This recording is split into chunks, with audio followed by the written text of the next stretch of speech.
The Final Frontier podcast. These are the voyages of Jake Boger and Justin Spur. Our weekly mission, to explore memories of Star Trek's strange new worlds, to recall the search for new life and new civilizations, to boldly go where no one has had the spare time to go before.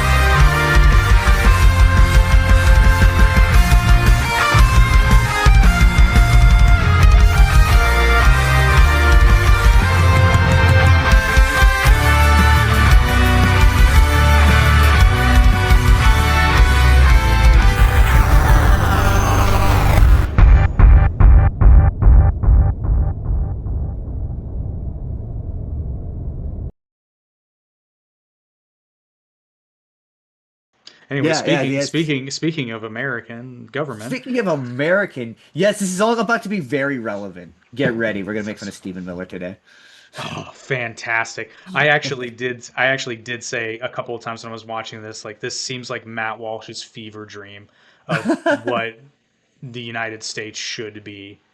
I don't know. He's approaching territory of not. He doesn't really seem to like the Constitution so much. So, a lot of those guys really don't. Well, much like many people in the current administration, these guys can't read it anyway. So, I mean, right? So we're welcome everybody to the Final Frontier podcast. You may, if you're a fan of Star Trek, you may already have an idea of what episode we're talking about. But we're talking about Star Trek, the original series. I almost said original season. It's not. Season 2, episode 23, the Omega Glory. And this is the one where I incorrectly, earlier, a couple episodes ago, said that Kirk reads the Constitution, and it was in fact a private little war and not the Omega Glory. I got them confused because, as you will see, stylistically they're similar. Yep, I can absolutely see why you would. They're easy to. Right. I also got what you meant when you were like, you'll know when we get to that episode because it'll become very apparent. Oh yeah, it did. Oh boy, how'd you did it? Oh, this one gives you a good old American slap in the face. I have questions. We're gonna get there. Oh, dude, so many questions. Questions. But the star date of this episode is unknown because it is never disclosed to us, and the in-universe date is still the year 2266. And the original air date for this episode was March 1st, 1968. And I have to apologize because last week I told you that episode, by any other name, was released on March 8th, 1968. I was incorrect. March 8th was the release date of the remaster version in 2007. So I misread my dates, and I apologize. So that episode actually premiered on February 23rd, 1968. Because I looked at that date and I'm like, wait a minute, this one's after. Did we time travel again and I didn't know about it? No. Did we do the slingshot around the sun thing? No, it was just a simple clerical error. Yeah, as per usual. But because the slingshot around the sun thing won't be done again until Star Trek IV, The Voyage Home. And we actually get to see it because VFX were a thing. VFX were a thing by then. But this episode is written by Gene Roddenberry, so you know this one's going to suck. Oh, really? Dude, none of Gene Roddenberry's episodes are any good. I mean, interesting. None of them. I guess I never put much thought to it. Name me one. Nobody can. Yeah. This episode's directed by our friend Vincent McKeevity. McKeevity? And he tried to make chicken salad out of this, and it's all chicken. It's just there's no salad to be had. No, it's a salad of something. It is a salad of something. And funnily enough, speaking of Gene Roddenberry, this story was one of 3 outlines submitted to the network to be selected as the second pilot of Star Trek, the others being Mud's Women and Where No Man Who's Gone Before, which, as we all know, was selected to be... Oh, thank God they didn't choose this. Yeah, I don't think the show would have gotten made. No, we would not be sitting here talking about it if this was the second. This was, oh my God. Oh boy. I mean, this one's just, this one's rough. Here we go. This one's Scooby-Doo levels of rough, but a little bit. If you want to check out our episode about Where No Man Has Gone Before, it is entitled There's Something About Gary, which I still feel that title doesn't get enough love. I mean, it doesn't. I mean, the kids aren't getting it. There's something about merit reference. Are they? Clearly not. Which, in my defense, I'm old, so that movie is relevant to me, but That is probably true. not so much anymore. I don't. That is The true. hair gel joke has not been referenced for probably at least 25 years. Oh, see, I haven't seen that movie since I was like a child, and the only joke I remember about it is zipping yourself into your fly. Oh yeah. Oh, And there's been there, Keith David being like, "Well, how did you get the beans above the Franks?" right? Been, been there. We've all been there. We never completed the zip though. No, we've never completed it. No, no, that is true. That is I true. don't. That's not even possible. But I mean, it would have to go through the zipper, and it's just you, you'd have to ask an ER nurse. An ER nurse could tell you okay. if That's fair. Another reason you need to watch Scrubs. There's a bit they do where they have a collection of the funniest X-rays in the ER, all of which because they don't have a lost and found box. They have an ass box. Yo, Elliot, check out these ass slides. Oh my god! How does that stuff even get up there? I fell on it. I fell on it? I fell on it. I was bored. The doctors in the ER have a box where they actually keep all this junk. Is that like next to the lost and found box? Lost and found box. There's no lost and found box. There's an ass box. And it's all that's funny. items that have been pulled from people's rectums. Yeah. I've seen various comedy bits where people have been like, yeah, you find some strange things in people's backsides. Well, speaking of strange things, would you like to grace us with the Paramount Plus description brought to you by Paramount Plus? Yeah, I would like to. So okay, so um, the description described that they go to a planet where there's a reverence for the American flag, but the description as presented on Paramount Plus was worded like weirdly. So it says they find a planet devastated by disease that has a reverence for the American flag. So it makes it sounds as though the disease has a reference for the American flag. So my Hmm. question is, why does the disease have a reference for the American flag? What about this the American flag? Does the disease is like, I like that flag. Why is it like that? And then just my follow up questions. Is it just the flag that they have a reference for, or is it just the whole American experience generally? And I think I asked this last week. Is Omega Glory a reference to Morning Glory? No, I think it's a reference to Old Glory. Old Glory, that's what they call the flag, right? Yeah. Yes. I wasn't sure if it was Morning Glory, what the term was for the flag. I knew it was something glory, so it's Old Glory. That makes sense. Well, this incredibly patriotic story begins with the Enterprise approaching the planet Omega 4, where the USS Exeter is found orbiting it. Captain Kirk, Spock, Dr. McCoy, and some dude named Lieutenant Galloway beam over to the Exeter to investigate. It's fun. I love how they Okay. give this one a name, and as though we're expected to know or care about this guy. And I actually thought to myself, a red shirt we've never seen before. Oh, I think it's people. Um, I think was the alarm sound you used for the censoring was the alarm that was playing when the episode opened up. So I just went, someone's cursing up a storm. Because It's the guy on the other Su ship. yeah, right. Sulu pronounced censor the same way as Spock does censor. That was weird.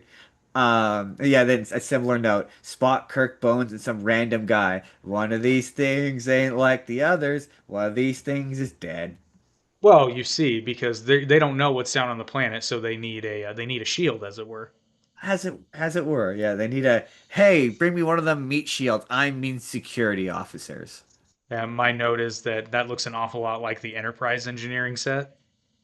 What? No, it's One completely might different say, engine. and it looks awfully similar to the Enterprise bridge set, both of which just kind of look like low lighting. I mean, yeah, to be fair though, that makes sense. I mean, it makes Oh sense that no, these ships would I'm not hitting them up for, and they are both Constitution class starships. yeah. I just find it Yeah. funny that the last time we saw another Constitution class starship, it looked at least a little bit different. I mean, that is true. Yeah, that is accurate. That is true. That was the basking shark in space. Yeah, that was It it. was. Yeah, it was. Yeah. Yeah, that was one of the things I said that was positive is they made an effort to make it look different. This they were like, this episode has enough problems. We're gonna save money on sets and electricity in this episode. Right. Right? They find the ship completely deserted, save for a few uniforms that are covered with a crystalline substance found to be human remains. When they get to the fridge, there's this moment where Bones is looking at, and at this point they've seen several of these piles of minerals, and Bones just looks up at Kirk and shakes his head as though he's saying, "It's like, I don't think he's gonna make it, Jim." I'm like, that's not even a person anymore. It's a pile of mineral. I don't think he's gonna pull through. I don't think he's gonna make it, Jim. I don't He think he's just gonna. he just looks at him. He's just like, Gives you that idea. I just wrote, whatever happened here isn't super crystal clear. And then just how long until the red shirt gets turned into crystal, Mr. White? oh god. And speaking of Breaking Bad, I literally Bones' little ingredients to people moment reminds me of that weird out of place scene at the beginning of a random Breaking Bad episode where it's Mr. White's past, right? And he's like going through all the chemical components of what makes a human, and he's like, "Huh." And it's supposed to be this really profound scene, but there's zero context for it, and it doesn't come into play later. So it's just weird. He's breaking down the elemental uh, components. I mean, I've seen Breaking Bad. I feel like I know what you're talking about. One of the, yeah. It I only mean, sticks out in my mind because it was so weird. Like it was so incredibly strange. yeah, isn't that's in early on in the show, right? Where they, It's in like season 2 or 3. It's a random opener.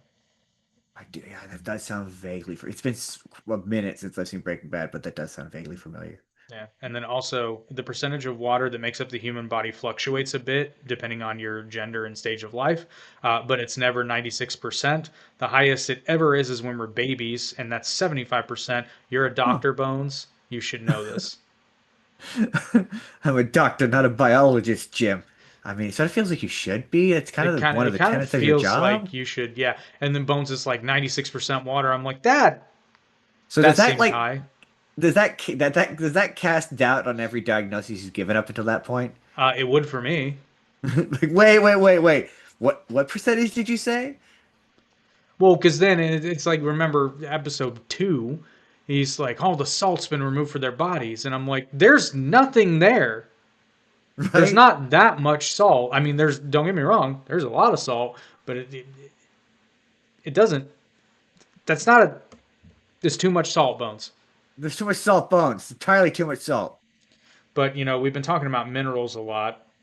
And I feel like it's a perfect time to bring up our one of our sponsors for this episode. It's a new venture. Well, not really. It's been around for a while, but they're expanding into other markets. Our friends at Muggle Minerals and More. Justin, do you like crystals? I do like crystals. Check this out. That's a pretty sick crystal. That is a natural amethyst druzy and a fairly sizable one, and that's real amethyst. Well, that's real amethyst right there. I'm going to put it in front of my face. If I had a shelf, I would definitely put that on one. You absolutely, and the thing of it is, Muggle Minerals and More, they're a very interesting company. So they specialize in selling you one of a kind, all natural crystals of various kinds. They have several druzies like this, they have jewelry, they have other carved statuettes, tumbled stones, polished stones, all kinds of different stones. And they sell them to you, in the United States currently. Sorry, Canada. What But they sell happens? them to you at heavily discounted prices compared to what you see at, like the metaphysical stores and places that sell these kinds of stones. But they give you much higher quality than the normal Drek you see at rock shows. Believe me, I've seen them. It ain't pretty. All you got to do is click the link in the description to follow them on Facebook. I am told other platforms are coming, but as of right now, their live sales are only on Facebook. But I am told that Instagram, YouTube, and TikTok will be added imminently, and their Etsy store will be opening up, so you won't necessarily have to tune into the lives, but that's where the deals are. So they go live on Monday, Wednesday, and Friday every single week to bring you special pricing on stones. It's a lot of fun. And you can get some really, really sick rocks. And the best part is they're all one of a kind. So check out Muggle Cool. Minerals and More down below.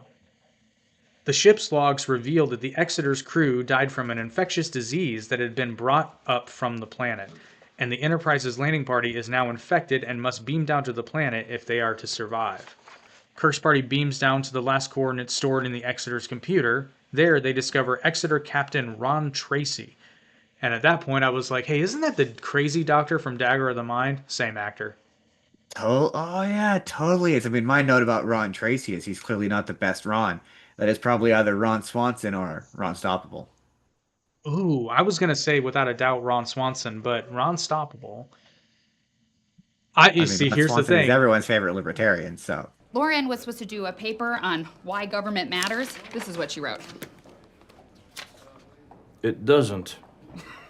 Well said. Well, and I am going to further confuse the issue because I do believe that Ron Swanson would say that Ron Stoppable was the superior Ron, which then leads me to argue that that in fact would make Ron Swanson the better Ron because on top of all of his incredible qualities, humility is among them.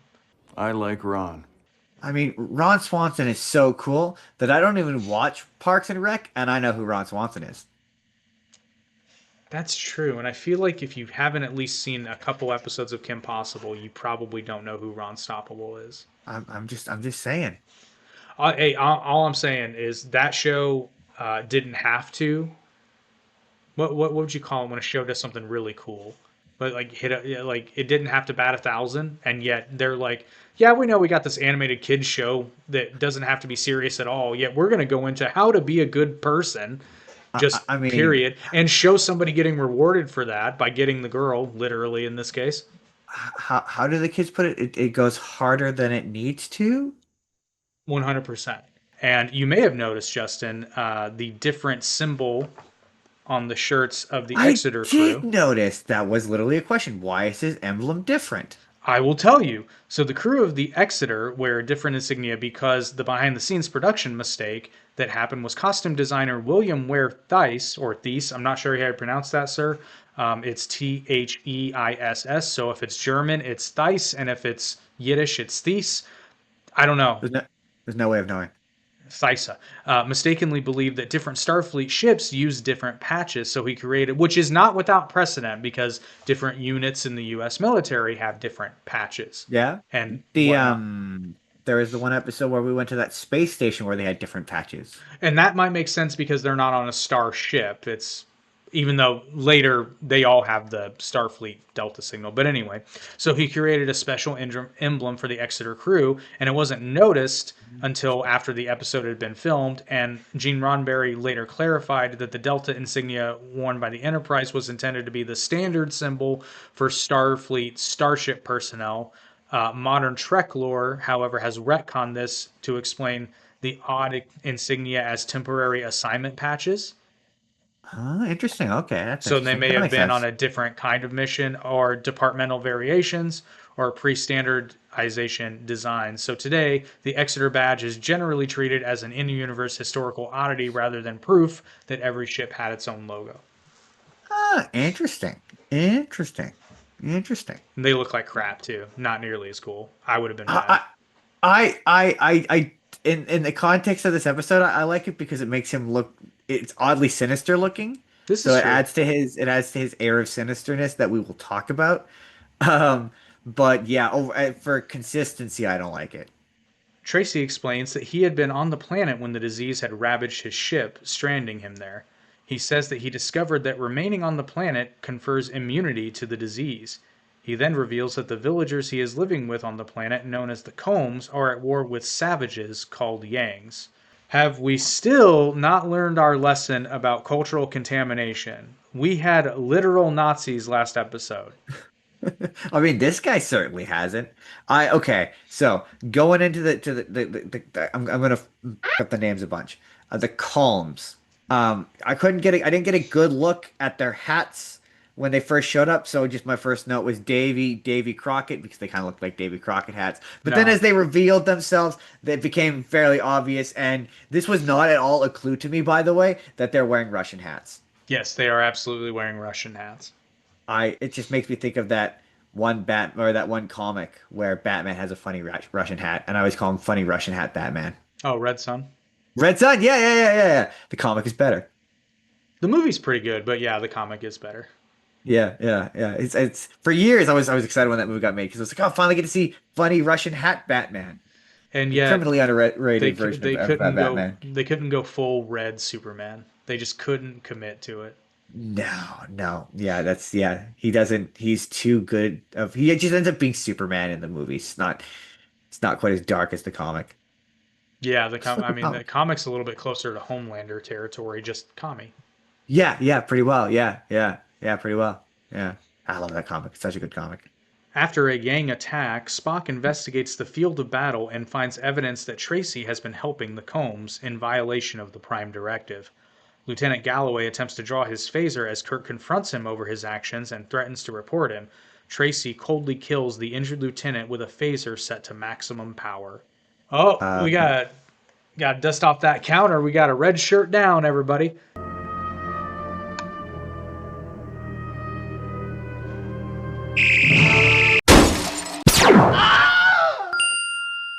Another one bites the dust. okay.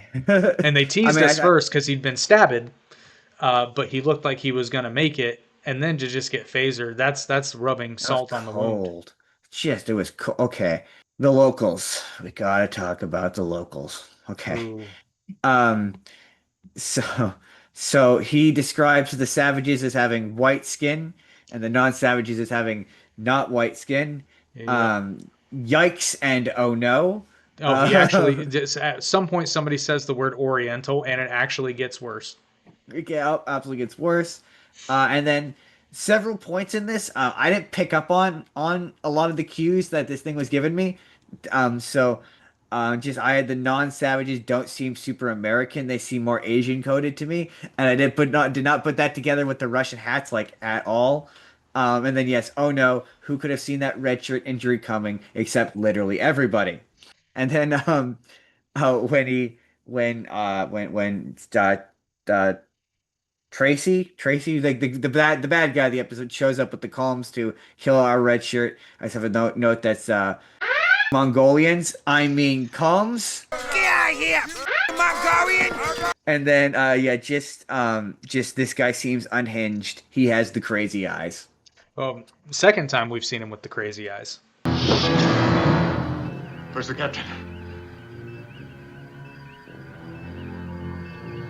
Which one of you is the captain? Did we compliment his crazy eyes last time? I don't remember. I think we did compliment his unhinged behavior. Maybe we did. I don't remember. That's been some time. People on YouTube will find it. They'll let us know. They'll find it, right? They'll tell us because actually, you said he had insane eyes. I don't remember if we compliment because he's really good in this. Well, I have a note later, but I'll say it now where I kind of went on a roller coaster of like his line delivery early on is kind of really bad, but then as it goes on, he becomes so unhinged that I was so captivated by the performance by the end of it that I was like, this is good. So I can't. We will decide by the end of this whether or not it is a good performance or not because I was fully locked in at a moment.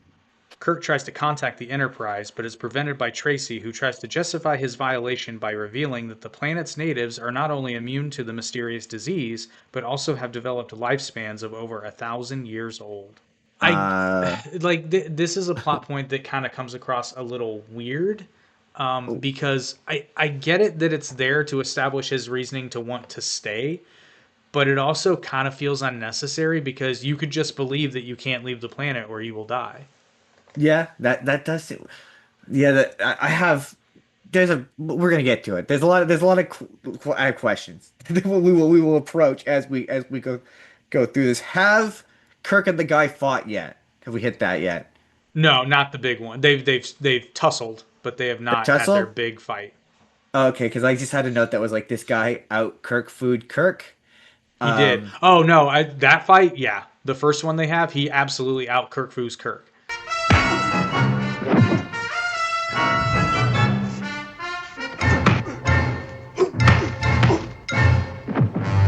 It's incredible. I mean, honestly, he was kind of fast. Yeah. There's a couple of combat sequences in this episode. All of the fights in this episode are kind of bangers. Like they're all kind of good. In the Kirk Fu sense, yes. But actually, we'll point out here in a second where William Shatner again demonstrates, or at least the fight choreographer, somebody demonstrates that they actually kind of, sort of, at least a little bit know what they're doing. But Right? we'll get there. We'll get there. We'll get there. Just a side note, though, in later versions of Star Trek, phasers do leave bodies, but we've never seen a body left over by a phaser in the original series. So Spock mentioning piles of bodies would suggest that they were not killed by a phaser, even though he explicitly says that they were. Don't phasers disintegrate? In the original series, yes. Later on, they act kind of just like a laser would. Oh, interesting. Because I guess my this is where my was it layman understanding of Star Trek, where my understanding of Star Trek is that phasers just straight up disintegrate people. So that's interesting that later on they do. So like when you say later on, do you mean like Next Generation later on, or like Discovery later on? No, certainly by Deep Space Nine, they are. I believe Next Generation as Oh, well. They act more like a laser beam. Now, I think there interesting. might be a canon reason for this because I think in TOS time, the phasers had two settings, like stun and completely Yeah, disintegrate, and then I yeah. think That's later where they have like a couple different ones. But here's where I get confused. So in Deep Space Nine, at the very least, they have like full on battles against the Dominion, and it's like, why would you not have that then cranked up to 11? But yeah, I mean, yeah. whatever. It's they could the Because real reason is because they didn't want to have to do the laser effect. yeah, yeah. I mean, yeah. It's I get Because it. yeah, Buzz Lightyear. I sent my laser from stun to kill. That's directly from Star Trek. That's like my understanding of how Star Trek guns work. You have the setting where it's stun or kill, Yeah, and kill that's obliterates you. yeah. Atomically. Yeah, yeah. Yeah, which actually, fun fact, I did a deep dive once. I don't remember if I said it in an episode, but I'll say it again here. So I was wondering one day because my brain is fantastical, and I'm like, well, the Klingons use disruptors. So what's the difference between a phaser and a disruptor? And it turns out that a phaser is a much more merciful way to be killed. A disruptor feels like it would just blow your atoms apart. Essentially, yes. That's the Yeah, difference. yeah, So a phaser basically just heats everything up to the point of disintegration, which, like, yeah, that sucks. But a yeah, disruptor actually destroys the integrity between your atoms. So it's a yeah. slower, more painful, and agonizing, and frankly horrific death. See, that's interesting because just based purely on the name, wow, I think I'm a nerd, but just based solely on the name Disruptor, that's the image that it just obliterates your atoms. That's the image. The exact how you described it is the name conveys that. Yeah, Justin, just gonna point out we're both in Star Trek gym jams right now. I So know, but the gym jams are really comfortable. I just cannot stress how comfortable this shirt is. also, at one point, Kirk is left alone after he's been stunned. So he's got like a guard that for some reason is like walking over him as he patrols him. And then he wrestles the comb guard to the ground, and Tracy enters immediately. But it's clear that it's nighttime now, so it's like, has Tracy been standing outside that door for hours on end, just waiting for Kirk to shenanigan something? Watching is absolutely part of it. He Yeah, likes he's to just like watch. sitting there outside. It's like, I know he's gonna wake up at some point and try some chicanery. Any moment, he's gonna wake up any moment. Chicanery, excellent use of the word chicanery. Fun. Also, shout out because I love. Okay, it's not a grammar joke per se, but it's like when somebody's gonna make a joke and they're like, I need this to be grammatically sound, and most people screw it up. There's a moment where Eric Foreman in that '70s show is being a giant smartass to Red, and he's like, he's going through. He's like, well, I've never done that. I've rabble roused. I've chicanered. I've ne'er done well, and I love it when he's like, I've ne'er done well, because I'm like, yes. Excellent. Because most people Uh, would be like, I've ne'er do well, and it's like, no, it's ne'er done well because it's ne'er do. Ne'er do well. Yeah, that makes that. Yeah, that makes sense. Yeah, I love clever wordplay. Tracy orders McCoy to investigate the secret of their longevity and has Kirk and Spock locked in a crew jail with two Yang prisoners, one male and one female. And before Sergeant No, I'm sorry, before ensign, actually. He's neither in the army nor has he been promoted. Which actually, that would have been a demotion, technically speaking, because a sergeant is a non-commissioned officer and an ensign is a commissioned officer. I'm sorry, nobody needed to know that. But before that jackass can come in here and be like, actually, Spock is in a separate cell. Yes, yes, he is. Yes, he's in a separate cell. Yeah, that to me was it was very clear that Kirk was put into the cell with the oh my God, I knew I wasn't gonna remember the with names the of with what the they Yanks. I with mean the the Yangs, the Yangs. Yangs. The Yangs. I've got so many notes about this sequence, Jake. strap in because Kirk certainly did. I first note, I mean, in the Yang's defense, you'd be pretty pissed if someone locked you in the cage. Give him the choke slam. Sorry, wait, wrong show. I couldn't decide if, and again, I'm completely wasn't picking up on this at all. I couldn't decide whether or not the fact that the Combs are all seemingly played by Asian actors was offensive or progressive, but in retrospect, I probably offensive. It's the whole. Some people were happy that the seven dwarfs were CGI. Some people were upset. It depends on who you lose ask. no. I'm sure everyone who was on screen was happy to get a paycheck. Hey man, they hired Asian actors, and that's good. That's good that they got were work. they stereotypical? A little bit. Yes, but hey, you know what? The only color that matters is green, the color of those dollars. Dollar bills, y'all! Right? Dollar bills, yo. Mean green. Almighty dollar. Kirk is like, I didn't sign up for a cage match. Um, okay. Do you think this is the worst threesome Kirk has ever been involved in? Probably not the worst, but certainly one of the more uncomfortable ones, at least at the outset. This threesome clearly also violates Article 34 of the Bro Code. Oh my god, I know the rule. So you absolutely do. Jake, what is Article 34? No eye contact during a devil's three-way. And there was all kinds of eye contact in this I was Devil's just going to three-way. say a lot of eye contact was There's made. so much eye contact. And To be at this point, fair, they're not bros yet. that is They've fair. only No, that just is true. met. That is the exception. That is true. That is Which true. I feel like that rule should be amended to just no devil three ways. But hey, I'm less progressive in some areas. It's the 23rd century, dude. I'm not into the Devil's three-way, but I respect the sanctity of the Bro Code and Article 34.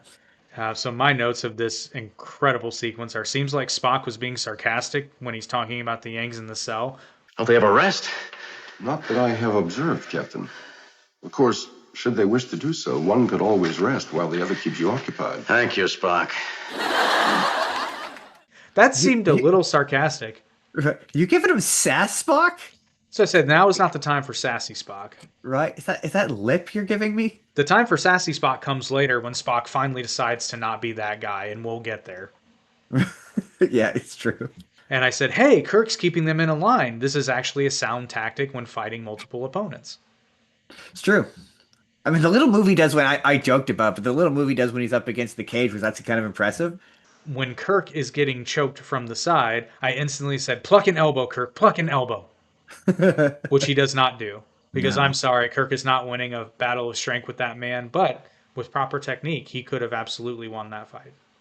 I'm just saying, sometimes what the Gracies showed that technique will get you far. You don't have to be big or strong, just wily. Just wily and squirmy. Right? Squirrely. And we get another badass McCoy moment when he's working in that lab and he goes to grab some. I can't make out what he's going to grab, some kind of weapon or something he used as a weapon. And then then the comb slaps his sword on the table, like, don't even think about it. And McCoy doesn't miss a beat and just goes and reaches for the drink and takes a sip while maintaining hardcore eye contact with the guy the whole time, being like, what are you going to do? What of it? You need me. Nobody plays chicken like Bones. It's like that meme, deal with it. Well, no, and it goes back to when Khan's holding the scalpel to his neck, and he's like telling him, you should really cut here. It would be most effective if you would cut the carotid artery just under the left ear. Right? And I'm just like, wow. Once again, reiterating, Bones has seen some shit, and I want to know that story. I wonder what it's like to have testicles the size of your whole groin area. And still fit into those starship pants. Right? And they still managed to fit them in those tight pants. Maybe that's why he's so mad all the time. It's a wonder his voice is as deep as it is, the way that it squeezes all up in there. And fun fact, this is the only episode where a victim of the Vulcan nerve pinch actually makes a sound when they are pinched. Normally the neck pinch incapacitates the victim before he or she can make a sound. It's true. Yeah, normally they go down quietly. It's a stealth move, typically.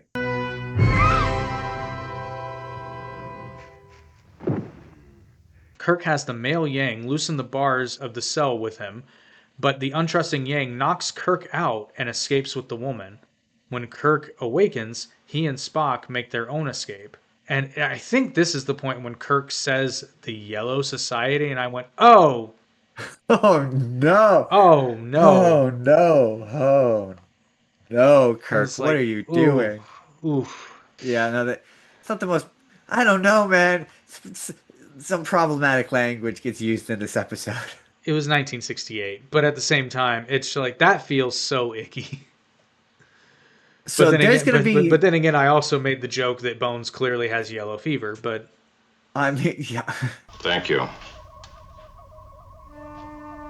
Thank you very much. There's a word that Kirk uses later on in this episode that we will get to, and my I'm gonna say an anecdote, a personal anecdote at that moment about my cousin's high school. They graduated in 2010. It's important to remember that when I bring up this anecdote.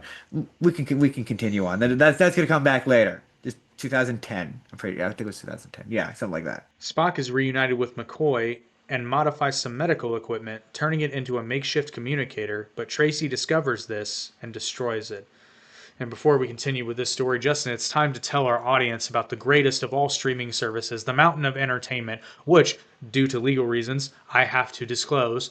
We are not officially sponsored. You will have noticed, maybe if you're a loyal viewer, you will have noticed that the intro verbiage changed.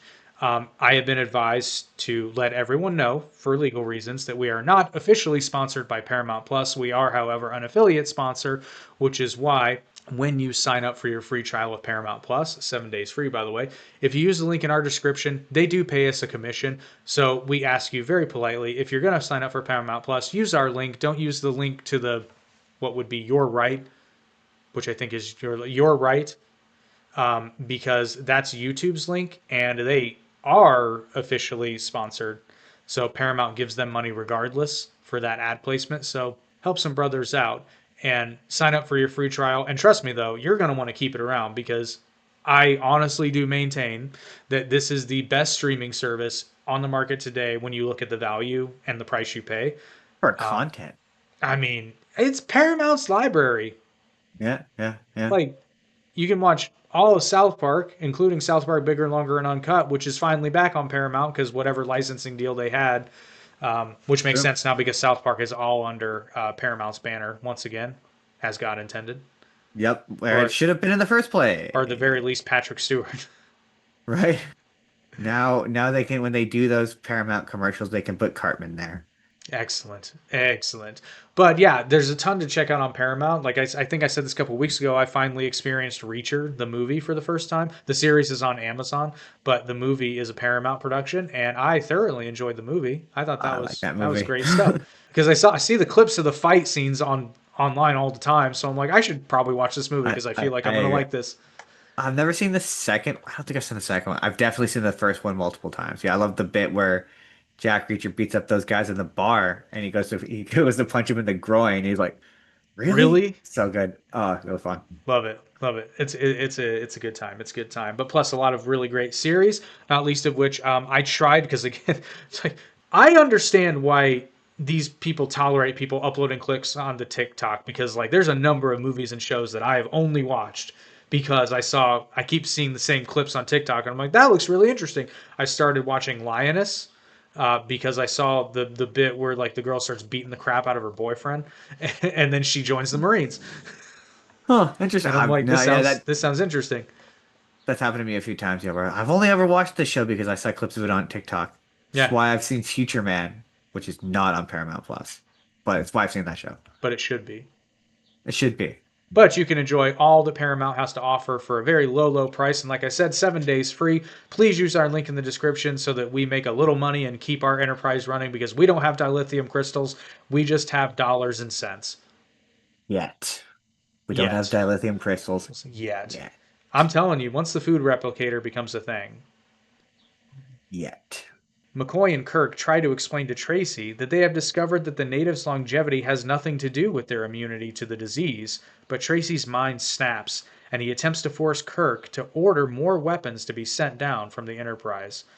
This episode marks the first and only time in the original series that reference that a phaser has power packs. Yeah, I thought that. Okay, okay. What McCoy has a big long monologue about the disease, and the way he was phrasing it was confusing.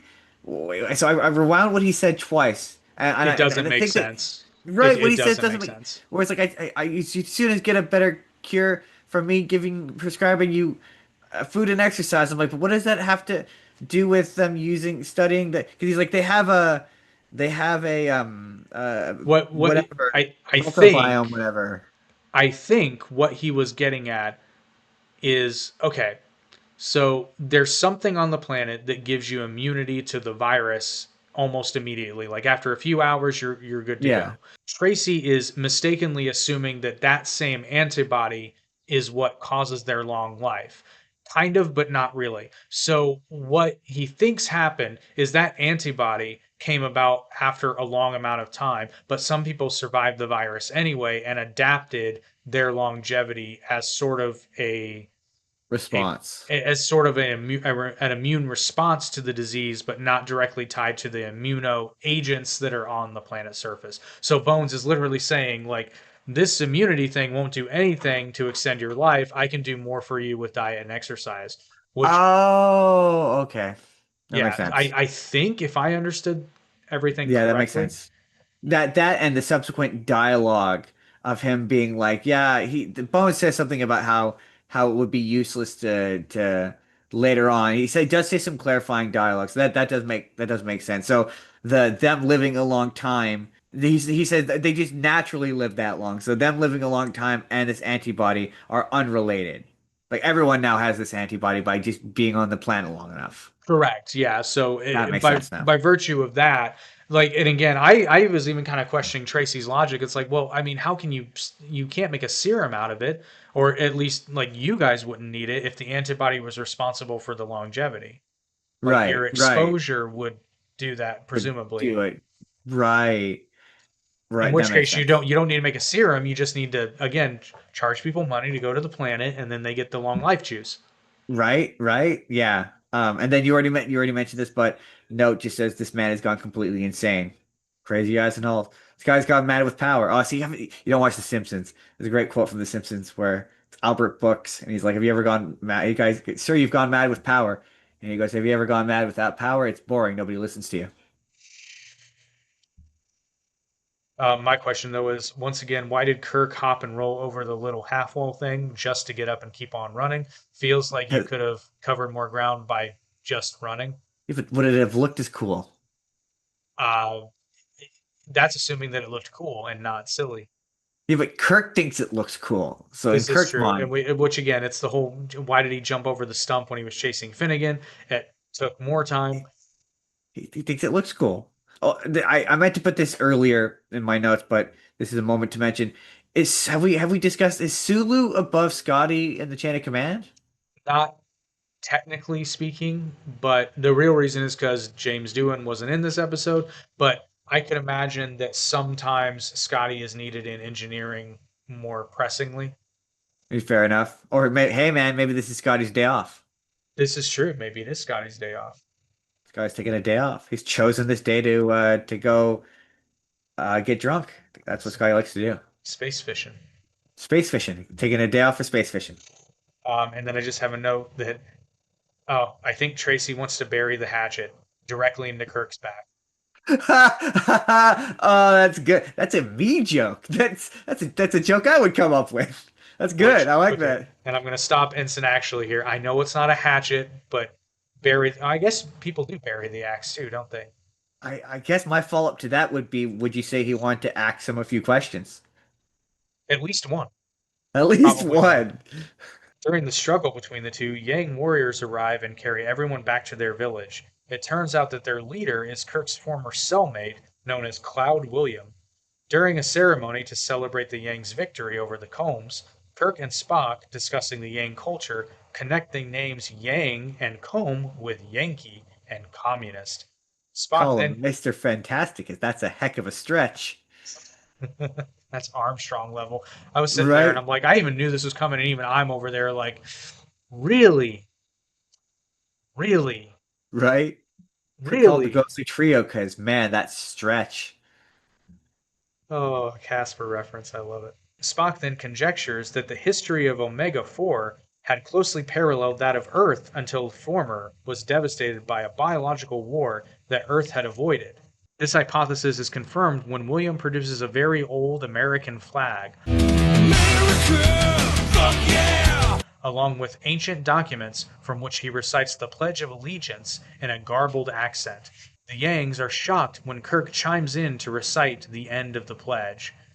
This is the point where I said, this is the part where Justin's going to lose his mind, and wow, just wow. Okay, it's funny you say that because I got a series of notes that all happened within the span of a few seconds here. This feels offensive. Maybe it's not offensive. Okay, maybe it is offensive. Yeah, it's offensive. And then just a note of I'm pretty sure you can't call them that anymore. No, I you, don't you think believe it or not, you actually can, and some groups prefer it. really. I mean, Yeah, I thought they preferred indigenous or Native American. some groups do, some groups don't, which is why I just God, I try to use tribe names when I'm aware of, but Right. I mean So it's the personal anecdote is yeah, my cousin's high school mascot was I'm gonna say this not knowing if it's offensive or not, but their high school mascot was the Eagle Indians, and it was like 2010. I'm like this. Even then, I was like in my late teens, and I was like this feels outdated. Even today in fun, 2010. funnily enough, my high school mascot and still is to this day the Mohawk, but that's an actual tribe. So That's an actual tribe that feels less I mean, not to be fair, not from the area, but right, but it is a tribe, it is and a also tribe. it's a thing technically, not a Oh not no, not ours was not the hairstyle. Although the year that our basketball team went to state, won a ball. Not See, I wasn't thinking like the mohawk. I was thinking like, isn't a mohawk like a traditional native hairstyle? That's I why the think it's mohawks are named called the after. mohawk. I think it's after. I think that hairstyle is named after the tribe. But on the year that our basketball team carried us to a state championship, several people did in fact don mohawks in support. All right, fair enough. That was So a you know, fun it's year. not That was a very fun year. that doesn't feel offensive. Oh Oh, yeah, you sorry. didn't see our mascot. Fair enough. Fair enough. And then we're at the he revealed the American flag. So this is a dumb twist that the Paramount Plus description as brought to you by Paramount Plus absolutely gives away. But even then, like, because I knew it was coming, and it still I was like, just Because wow. because the entire episode, I'm like, where is this reference from the American flag that they're referencing? This has to come because the Paramount Plus. So had the Paramount Plus not said that, I would have never seen him pulling out the American flag. Would have blown my mind. I would have not seen that coming. I'm not gonna lie. I have to believe that even people in 1968 watched that, and they're just like, this is. This feels like a Although, to be fair, how stretch. different is it from? Well, no, actually, the Nazis make more sense because at least that was an outside force coming and being like, it would be awesome. I got an idea. Yeah, that well, and also the same with The Tommy guns. the Tommy guns in the 1940s. Like that came from a book. This Yeah. doesn't make so. Yeah, so yes, I guess you figured because you said that Justin's gonna lose his mind. Is it the? I have so many questions. How is it that both America, which given everything I've ever been taught in history class, is so specific and random of a creation that it just so happened to identically be created on a planet billions of light years away. That not only did America in the exact same context enough for the Constitution, I'm spiraling, Jake, enough for the Constitution to also exist. It's not even so much that the name America coincidentally exists, but the Constitution is so hyper specific. Like it doesn't like that it just happened to also co-evolve on another planet. Like it doesn't make any sense. I'm spiraling so hard. And it's never explained, which is why this It's episode not sucks. explained. It's Because never that explained. it's okay. It's not similar to it's the Constitution. The Constitution, and it doesn't serve anything. And I would Like, like to remind everyone there is only one copy, one real copy. Obviously, there's like many copies, but it could be the Bill of Rights or the Magna Carta, Well, I or mean, like, the Bill of Rights is in the Constitution, but I or get the what you're. Charter of Rights and Freedoms. That's the There you Canadian go. equivalent. Yeah. Or the Magna Carta, or I guess it could be any really famous legal document. Could have been It the just didn't, Articles of Confederacy. like, if it were like they're cave people, but like they're like what's the word? Like revolutionary like people, but they're If cave people. if That would be this fun. if this episode were done better, it would have been a parallel evolution in the sense that they came up with these ideas that, but I not word for word. And it would how you could make this interesting is if their document was different, but it started. I could believe that they started out with "We the People." After right. that, it's a But actually, okay, like okay. The thing that's baffling about this is this episode is about cultural contamination. So why would you not make it where a random spaceship happened to drop the Constitution on this planet? It would be an explanation of some sort, but then I guess it'd be a copy of the one with the gangsters. I guess maybe well, is how the actually, reasoning. yeah, you would have to make this cultural contamination. How you do it is okay. They leave. Actually, you know how you can make this episode genuinely good? As it's going to be a similar plot to a piece of the action, but basically, Starfleet receives word or gets notified somehow that hey, this planet may have been culturally contaminated, and it turns out some asshole, like junior officer, thought it would be a good idea to drop two documents down on the planet. One being the Constitution of the United States, the other being a copy of the Communist Manifesto. That makes much more sense because yeah, there's also real no. So okay, so the Yangs are beholden to are Oh, worshiping the actually, American Constitution. So are the Kongs and it's like it's Kongs, but also it's also Kongs, like is in the Viet Cong because yeah, of course it's the 1960s. I'm guessing that's why they're partially Asian. probably. Uh, Well, because you have Korea and Vietnam and That's Cambodia. And, true, and like that's not even oh, that's putting it. Spock at one point says the Asiatics one. That's he doesn't say Orientals. He says Asiatics. Asiatics. And that's also putting aside the implication that America is blonde hair and blue eyed people. Well, that's why, Like, like I said, it's Matt Walsh's fever dream of. right? Yeah, right. It's like Not just we should totally all just start wearing animal skins, and not just Matt Walsh, Nick Fuentes, and Stephen Miller too. I would pay damn good money to see Nick Fuentes attempt to camp. I mean, Matt Walsh too. To be fair, I would Matt. pay No, money I to see. see him. I believe that Matt Walsh actually does camp, No, but no, like, no, no. I mean, not camper BS. I mean, I know he oh, can okay, fish. fair enough. Yeah, fair enough. I'm Yeah, he can talking fish. TP. Oh no, he doesn't sleep in a tent. He's like my parents. He glamps. He full He board glamps. clamps. He's got a trailer or an RV See, trailer.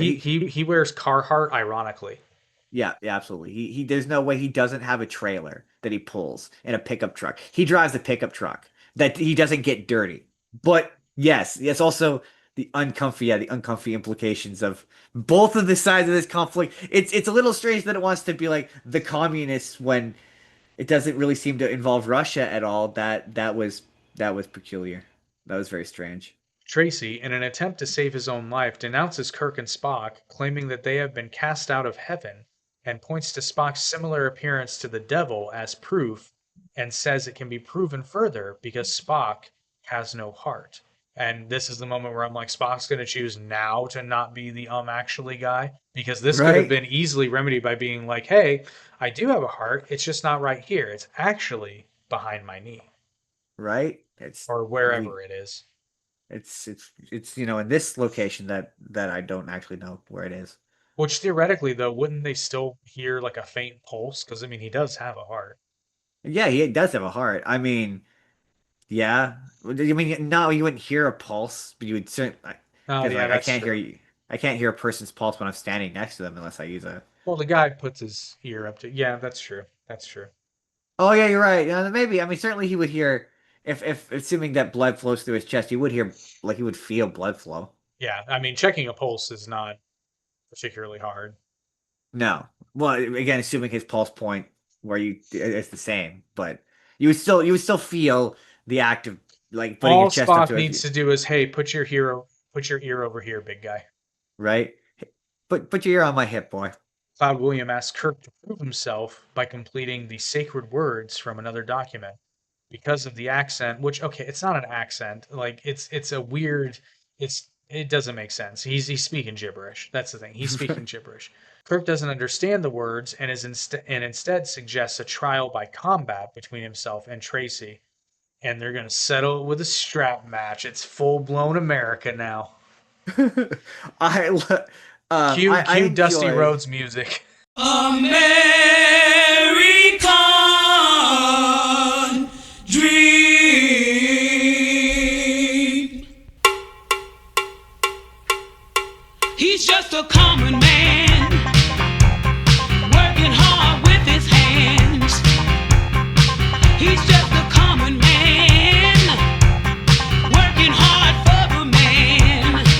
I enjoyed the for lack of a better word relationship between Kirk and Tracy. Like I really enjoyed the fact that it's made very clear that he is physically stronger than Kirk. Like physically much stronger than Kirk. So this whole fight, as you called it, strap fight is again absolute banger. This was where I made the note that both of their fights were absolute bangers. Just Kirk getting absolutely ragdolled around everywhere by this guy who is stronger than him is funny. And speaking of professional wrestling, we are still looking for a host or two to help co-host the Down the Middle podcast, which is a pro wrestling podcast we do. But we are one host shy, and I would actually like to get it back to a three-man group because for me that's more fun. So if you are a pro wrestling fan and interested in talking on a podcast once every other week, hit us up on rtamedia.org/contact. As they fight, Spock sends a telepathic suggestion to William's female companion, not good enough to have a name, clearly, No, to activate the communicator that is lying near her, which she does. So apparently Vulcans can just mind control people now. my notes just Spock's playing mind games with that girl, Even the Jedi can't do that. Well, and I guess they right? can. They theoretically can. Yeah, that's true. They can get people to do stuff. I mean, she's not a Todarian, so you know his Jedi mind tricks work on her. His Jedi mind tricks work on her. There we go. Pronoun problems. Sulu thereby learns what's going on the planet and beams down with a security team to investigate and takes Tracy into custody. Cloud William now kneels before Kirk as if he were a deity, but Kirk orders him to stand. The second document proves to be the United States Constitution. Kirk rebukes the Yangs for forgetting its meaning and declares that the words were meant not just for the Yangs, but, quote, They must apply to everyone, or they mean nothing. Do you understand? and we get another odd Shatner pronunciation with tranquility. Ensure domestic tranquility. Tranquility. Tranquility. I completely missed that. I was very. I know taken you were in aback the by end moment of this. just like, really? Is he really doing this? I have a lot of thoughts about this. That is true, though, and people like Stephen Miller and Nick Fuentes and What do you say that? all the people. Those words must apply to everyone, or they mean nothing. Right? I love when Sulu comes in, like Star-Lord being like, everyone just chill the F out. Everyone calm down. Well, I love it too because I was waiting for it. I was waiting for the Yangs to be like, "It's a comb," and I was like, "Okay, but no, because Sulu came down. It's true. Yeah, it's a good point actually. I was waiting for it and it never came. So I'm like, is that racist or not racist? Like, is it The racist line if they is so profile blurry. him or is it not racist? I mean, the line gets real blurry. And then Kirk is really into the American Constitution. I mean, to be fair, I am too. So uh, I understand it. I have my own version of it called the Charter of Rights and Freedoms. Same concept. It's a lot of the same language. And I feel like Kirk probably wouldn't have been a fan of this administration, given how much they specifically hate the Constitution. Or at least their inability, because again, he gets mad at the Yanks for being like, "You're not understanding it," and I'm like, well, you could very much say the same thing about. That could definitely be said. William does not fully understand, but swears to Kirk that the words will be obeyed. As the landing party leaves, Kirk pays a moment of silent tribute to the flag. If you call turning and looking at it silent tribute, I probably, and as someone who does revere the Constitution and the American flag, my look would probably be of still like, how? How are you here? I have so many questions, none of which are going to be answered. Like, don't get me wrong, I'm a big fan of Old Glory, but if I saw it on another planet that we had not been to prior, I would have been Right? like, I mean, look, man. As a Canadian, I love my Canadian flag. I'm not a super patriotic person, but I definitely, if I went to another planet and it was there, I'd be like, oh, "That's odd. I've got some questions, eh? What's this about? What's this about? What's about dignity and it's about respect?" I actually would have more questions if a Canadian flag was on some random planet. Right? We're not really the colonizing type. I'm like, they don't even have a space program. Hey, How? we have I an know you have arm. one. You have one now. You have one We now. have, yeah, yeah. We have an arm technically in space out there.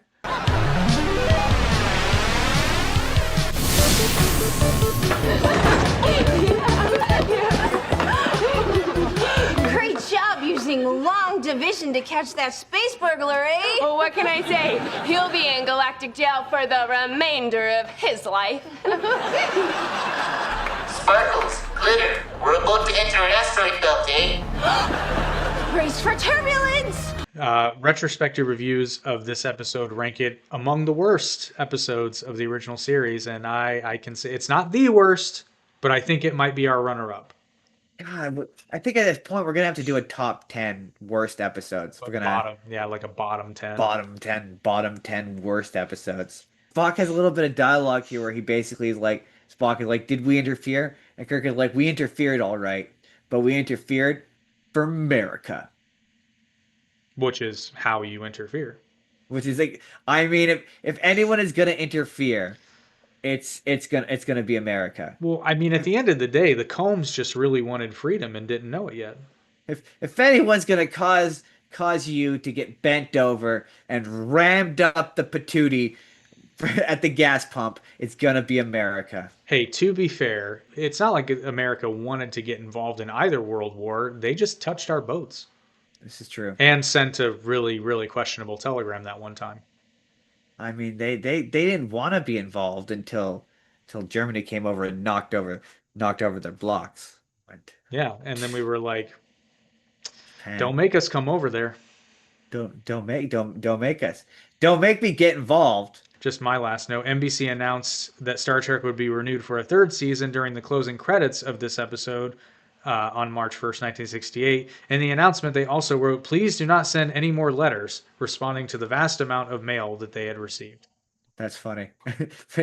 Star Trek will return for season 3. Shut Really? up. Really? After this one, you're gonna come back? Oh, okay. Cool. I didn't see that coming. Well, it's not I the would end not of have- season 2, but Oh, that's true. There's still 3 more left. 4 more I think, left. yeah, something like that. We're almost there. And then we This get is into true. season 3 where, whew, So okay, so because I mean we've got some real stinkers this season. I'm just gonna be straight up. it So you're gets saying worse. it gets worse. Dude, it gets Not that the I last, doubt you. The I last never episode doubt of you, the but- series might actually end up being the worst one. It's not that I doubt you. I don't doubt you. I never doubt you. I just don't see how that's possible. Oh, Just buck if you're up. telling me we haven't scraped the bottom of the barrel, man, the barrel sure gets low. No, but as Caitlyn Jenner once said, Buckle up, buckaroos! Oh no, that's gonna be my new well, catchphrase. well, our red shirt counter has increased to 23 Yeah, it did. with Yeah, it did. malice in its heart. Well, next time, join us when we look at the episode The Ultimate Computer, which will be shockingly relevant. Shockingly relevant. So, Interesting. Justin, would you like to take a guess as to what we will see in The Ultimate Computer? Well, I suspect that the ultimate computer is in reference to the human brain and how the human brain is the ultimate computer. And we need to go inside Kirk's head and explore the ultimate computer. Nope, AI.